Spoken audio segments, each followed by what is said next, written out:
Hello and welcome to this casual Blender tutorial. Today I'm going to show you a modeling trick that enables you to think less technically and be able to think more emotionally when you are modeling in Blender. See, so the sculpting tutorial, there's this sculpt mode in Blender and I really like this tool, the snake hook. It's really nice, and you can like model things like clay, and you can just drag things around like this.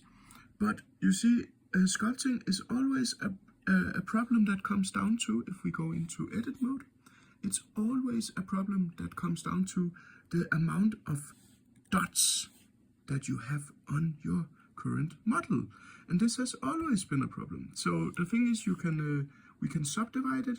This is adding more and more dots to the object. Now we are adding a lot of dots to the object. It's the same object, but it has many more dots, and this enables us in sculpt mode to, you can see now we can start to snake hook it, but it's not really looking like this one.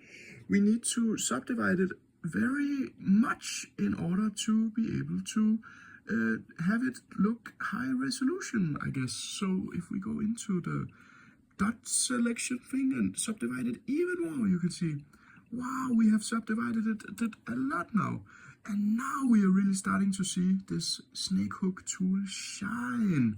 It's amazing, now it works. But here comes the problem.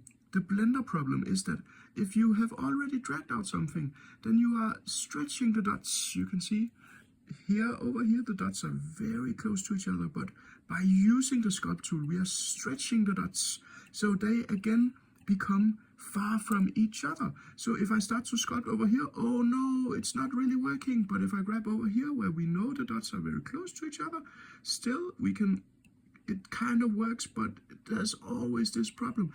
And I wondered because in, for example, ZBrush, they have this dynamic way of spreading out dots equally, so you don't have to go in and subdivide a section and thinking like, oh, I know that the bottom of the cube, I'm going to be very detailed, so I need to subdivide the bottom a little bit more and the top less so that the tool will work. And then if you do this, then you have to like remesh it and subdivide it again and blah, blah, blah, blah, blah, blah.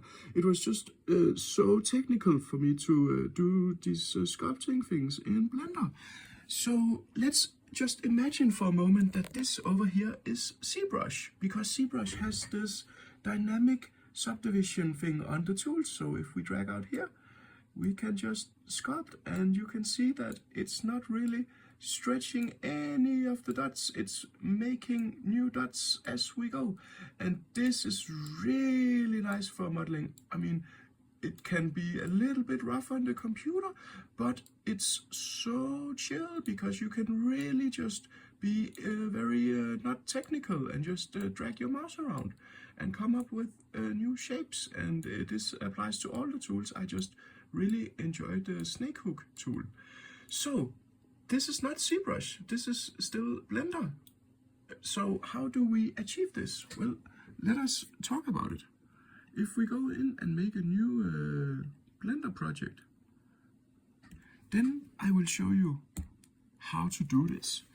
Okay, so the thing is, we need a little bit of subdivision for this to work. We just need, I mean, before it was like this, it was like totally flat. So we just need a little bit of subdivision like this to make it work. We just need a good starting point, okay?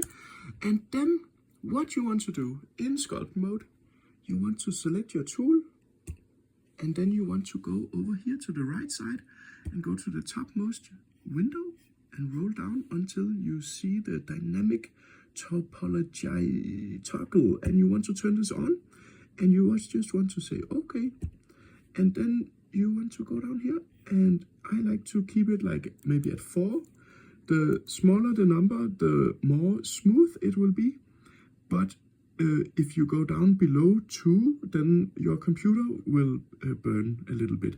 So maybe 4 is nice. And then you can see, if I just make the tool a little bit bigger, because this is a video, so we need to watch. Then if I drag here, you can see that it's actually it's kind of working, or like it's doing its thing, and we have this dynamic topology in the sculpt mode, which is really a time saver, and it enables us to model a lot more quickly and without having to think about the technical limitations of a 3D model, because it is just now endlessly resoluted to our need, which is really nice. So yeah, this is the sculpting tip for today.